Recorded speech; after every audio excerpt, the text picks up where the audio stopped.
জাতিসংঘের মানবাধিকার বিষয়ক হাই কমিশনের কার্যালয়ে OHCHR বিগত আওয়ামী লীগ শাসনামলে সাংবাদিক, আইনজীবী, ট্রেড ইউনিয়ন কর্মী, সুশীল সমাজকর্মী এবং মানবাধিকার সুরক্ষা কর্মীদের বিরুদ্ধে দায়ের করা মামলাগুলো প্রত্যাহারের সরকারের প্রতি আহ্বান জানিয়েছে।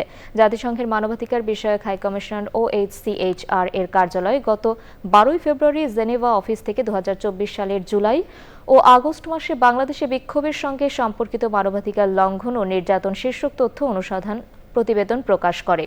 প্রতিবেদনে মত প্রকাশের স্বাধীনতা, শান্তিপূর্ণ সমাবেশ করার অধিকার সহ আন্তর্জাতিক মানবাধিকার আইন দ্বারা সুরক্ষিত আচরণবিধির প্রেক্ষিতে সাংবাদিক, আইনজীবী, ট্রেড ইউনিয়ন কর্মী, সুশীল সমাজকর্মী এবং অন্যান্য মানবাধিকার সুরক্ষা কর্মীদের বিরুদ্ধে বিচারাধীন সকল ফৌজদারি মামলা প্রত্যাহার করার আহ্বান জানানো হয়।